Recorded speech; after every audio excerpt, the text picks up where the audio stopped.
Good morning दोस्तों, मैं Vinod Kumar Rudra math mind में आपका हार्दिक स्वागत करता हूं। ये अपना डिस्काउंट भट्टा का पहला वीडियो है। इस वीडियो के अंतर्गत हम अपने भट्टा के प्रश्नों को हल करेंगे। देखिए दोस्तों, इससे पहले मैं 10 वीडियो परसेंटेज के ऊपर बना चुका हूं, तो वहाँ पर अगर आपने देखा होगा, जहाँ पर भी लाभ हानि होती होगी या छूट मिलती होगी, वो जो क्रय मूल्य पर मिलती है। इसी तरह से इन भट्टा के सवालों के अंतर्गत अगर जो भी हमको छूट मिलेगी या जो भी, तो वो हमको किस पे मिलेगी, या तो अंकित मूल्य पे मिलेगी या हमारी क्रय मूल्य पे मिलेगी। तो ये ध्यान रखना है। जैसे इसके अंदर पहले प्रश्न में ये बोला गया है, एक पंखे का अंकित मूल्य कितना है, 150 रुपये है। उस पर 20% छूट देने के बाद उसका विक्रय मूल्य होगा। देखिएगा, यहाँ पर हम विक्रय मूल्य निकाल रहे हैं, तो यहाँ लिखते हैं हम विक्रय मूल्य बराबर, तो मैंने आपको जो प्रतिशत के जो सवाल बताए थे उसमें मैंने आपको ये बताया था कि यहाँ पर हमें विक्रय मूल्य काउंट करना है। तो सबसे पहले इधर जो क्या है, आप विक्रय मूल्य काउंट कीजिएगा। ठीक है। देख रहे हैं कि यहाँ पर जो हमारा विक्रय मूल्य है, तो विक्रय मूल्य कितना होगा। देखिए, 20% की छूट दी है, ठीक है ना। 20% की छूट देने के बाद जो विक्रय मूल्य होगा वो हमारा 80 होगा, क्योंकि हमने बताया है कि हमने मान लिया यहाँ पर कि हमारा अंकित मूल्य पहले कितना है, 100 रुपये है, तो यहाँ पर 100 रुपये। और प्रश्न में उन्होंने क्या दिया है कि अंकित मूल्य हमारा कितना दिया है, 150 रुपये। देखिए, पहले भी मैं प्रश्न करा चुका हूँ, उसमें मैंने आपको ये बताया है कि यहाँ पर मैं विक्रय मूल्य निकालना चाह रहा हूँ, तो इधर मेरा जो है विक्रय मूल्य ऊपर रहना चाहिए। और यहाँ पर हालांकि यह है कि यहाँ पर क्रय मूल्य आएगा एक, वो यहाँ पर क्रय मूल्य की जगह पर यहाँ अंकित मूल्य आएगा, तो यहाँ पर अंकित मूल्य जो है नीचे हर में भी आना चाहिए। तो यहाँ पर जो है दिया हुआ है अंकित मूल्य कितना दिया है, उन्होंने अंकित मूल्य अपना 150 दिया है, और हमने मान लिया कि हमारा अंकित मूल्य कितना है, 100 रुपये है। अगर इनका अंकित मूल्य ऊपर 150 रुपये आया है, तो हमारा अंकित मूल्य जो हमने माना है वो हर में आना चाहिए, 100 रुपये। और इस अंकित मूल्य के अनुसार ऊपर जो है हमारा विक्रय मूल्य आना चाहिए। यहाँ पर अंकित मूल्य हमारा कितना है, 100, 20% इसने छूट दे दी है, तो हमारा विक्रय मूल्य हो जाएगा 80। यहाँ पर 0 से 0 काट दीजिएगा, तो 15 बचे और 8, 15 और 8 का गुणा कर दीजिएगा, 15 × 8 = 120। इसका अर्थ है कि जिस वस्तु पर, जिस पंखे पर 150 रुपये लिखे हुए हैं, 20% छूट देने के बाद वो 120 रुपये में आपको मिल जाएगा। देखते हैं प्रश्न नंबर अगला, सेकंड।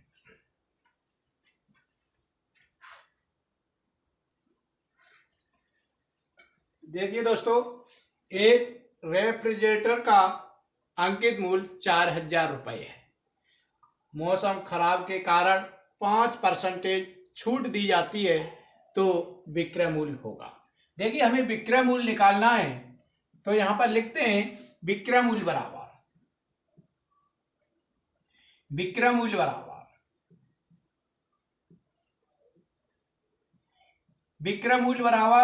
यहाँ पर जो छूट मिली हुई है वो 5% की मिली हुई है। मान लिया जाए हमने अंकित मूल्य मान लिया कितना, 100 रुपये मान लिया, और इसका जो अंकित मूल्य है वो कितना है, 4000 रुपये है। हमने अपना अंकित मूल्य कितना माना है, 100 रुपये माना है, तो हमें निकालना है विक्रय मूल्य। अगर हमने अपना अंकित मूल्य ऊपर विक्रय मूल्य लिखा है यहाँ पर, तो ऊपर हमें सबसे पहले विक्रय मूल्य लिखना है। अपना विक्रय मूल्य लिखना है, तो हमने मान लिया है कि हमने अंकित मूल्य कितना है, 100, तो 5% की छूट के बाद विक्रय मूल्य होगा वो हमारा 95 रुपये होगा। अगर 95 रुपये हमारा विक्रय मूल्य है। अब प्रश्न का हम देख रहे हैं, प्रश्न का जो है अंकित मूल्य कितना हमारा 4000 रुपये है। और इस अंकित मूल्य को काटने के लिए यहाँ नीचे भी अंकित मूल्य आना चाहिए। तो हमने अपना जो अंकित मूल्य माना था, जिस पे ये छूट मिली है, वो हमने माना था कितना, 100 रुपये। 100 से ये काट दो और यहाँ पर बचा ऊपर 40 गुणा 95, तो इनका गुणा कर दीजिएगा। 0 की ये 0, 4 का 5 में गुणा किए, 4 पन्ना 20, हाथ लगा 2, 4 में 36 और 2 कितने हो गए, 38 हो गए। इसका अर्थ ये है कि आपको ये 3800 रुपये में आपको रेफ्रिजरेटर आपको मिल जाएगा और ये अपना क्या हो जाएगा, आंसर होगा।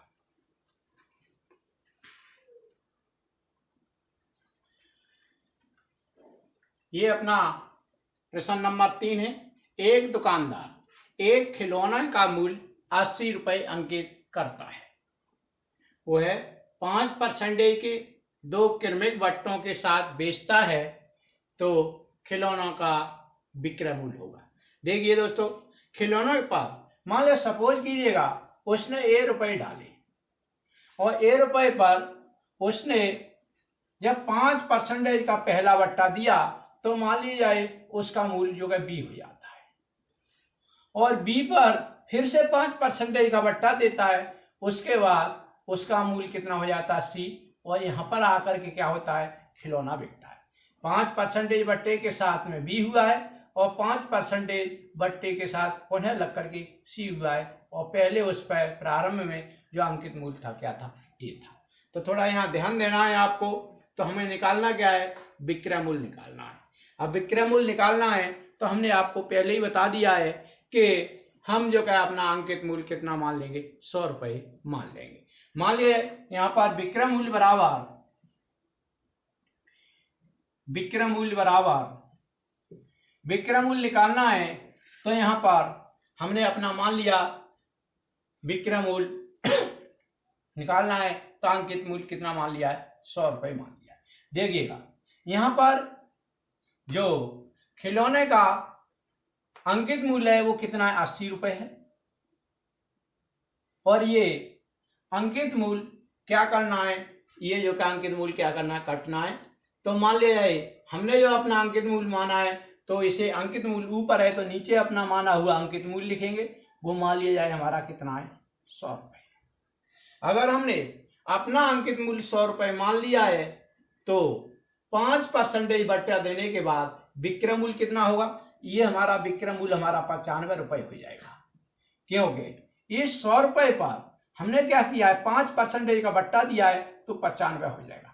कहने का अर्थ ये है, एक बार बट्टा लग करके हमें जो है इसका विक्रय मूल्य पता चल गया कि ये वस्तु इतने में बिक जानी चाहिए। ये 5% का बट्टा लग करके हम जो है यहाँ पर आ चुके हैं।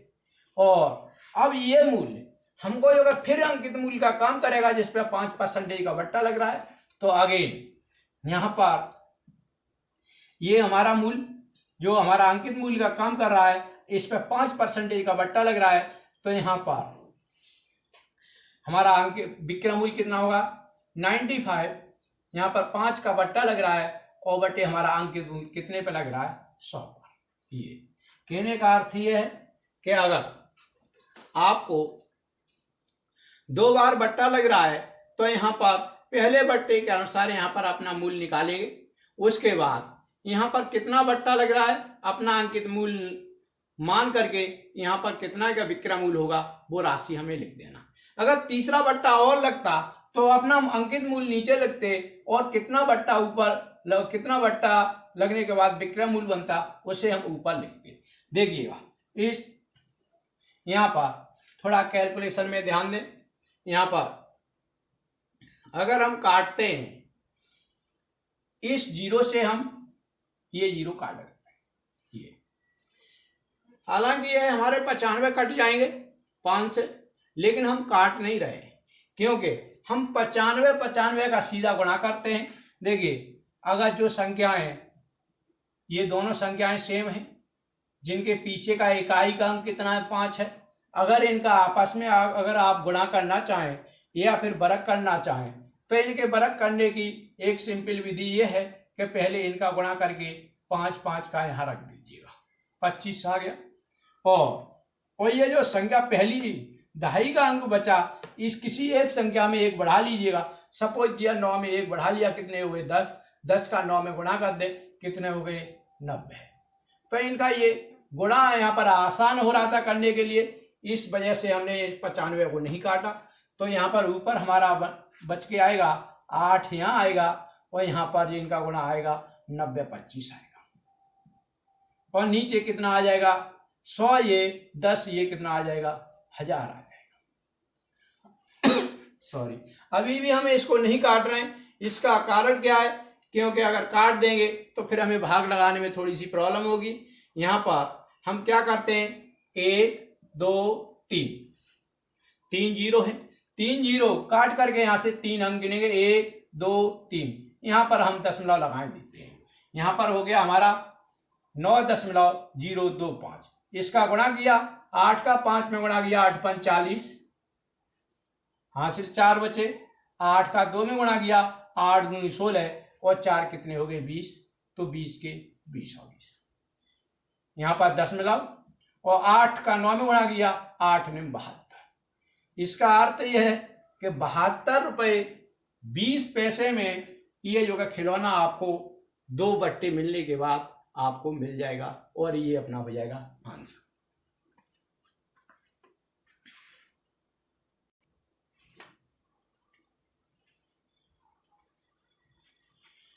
ये दोस्तों प्रश्न नंबर 4, एक पियानो का अंकित मूल्य 15,000 रुपये था।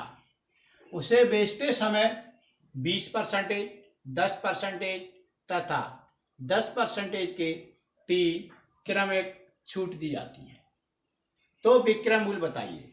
देखिए दोस्तों, मैंने जो पिछले वीडियो आपको बताए थे उसमें मैंने आपको ये बताया था कि अगर आपको विक्रय मूल्य निकालना है तो विक्रय मूल्य निकालते समय आपको जो ऊपर वाली संख्या होगी, जो बड़ी संख्या आती है, उसे हम क्या लेते हैं, ऊपर लेते हैं, और 100 को क्या लेते हैं, नीचे लेते हैं। तो आप उसका प्रयोग कर सकते हैं। देखिए, विक्रय मूल्य बराबर यहाँ पर अंकित मूल्य जो हमें दिया हुआ है 15,000 रुपये, यहाँ पर या तो 100/100 प्लस माइनस लाभ हानि आएगी, या 100 प्लस माइनस लाभ हानि बटे कितना आएगा 100 आएगा। यहाँ विक्रय मूल्य हमने निकाला है तो बड़ी वाली संख्या ऊपर आनी चाहिए, तो कहने का अर्थ यह है कि 100 नीचे आएगा। और यहाँ पर इस 100 में से क्या हुआ है, 20% की छूट मिली हुई है, तो 100 में से 20% की छूट दे करके 100 में से 20 गए तो कितना बचेगा 80। ये तो हमारी पहली छूट हो गई। दूसरी छूट के लिए अगर हम देखें तो यहाँ पर दूसरी छूट कितनी मिल रही है 10, तो यहाँ पर अगेन कितना होगा, यहाँ पर 100 दूसरी छूट के लिए, और इस 100 में से 10% की छूट के बाद यहाँ पर बचेगी हमारी 90। इसी तरह से हमारी जो तीसरी छूट है वो 10% मिल रही है, तो ये भी विक्रय मूल्य इधर लिखा हुआ है, तो ऊपर जो हमारी अंश में आएगी वो हमारी 100 प्लस माइनस लाभ यहाँ हानि आएगी या छूट आएगी, तो नीचे 100 आएगा। तो अगेन यहाँ पर कितना आ रहा है, 100 आ रहा है, और इस 100 में 10% की छूट है ये, तो 10% छूट मिलने के बाद ऊपर हमारा 90 है। यहाँ पर देख रहे हैं नीचे हमारी 1 2 3 4 5 6 जीरो है, ऊपर हमारी 1 2 3 4 5 6 जीरो है। नीचे जितनी जीरो थी उससे ऊपर की जीरो हमारी क्या हो गई, कैंसिल हो गई। और यहाँ पर कितना बचा, यहाँ 15 का 8 में गुणा कर दो, 15 8 से 20 हो गए, और 9 का 9 में गुणा हुआ, यहाँ पर 81 हो गई। इनका अगेन मल्टीप्लीकेशन कर दो तो ये जीरो हमारा यहाँ आ जाएगा। 12 का 1 में गुणा हुआ, 12 1 12, हासिल 1 बची, और 12 का 8 में गुणा करेंगे, 12 8 96 और 1 कितना हो जाएगा 97। कहने का अर्थ ये है, ये 3 बट्टे देने के बाद 15,000 की जो पियानो है वो आपकी 9,720 की बिक जाएगी, उसका विक्रय मूल्य होगा। और यही हमारा क्या हो जाएगा, आंसर होगा।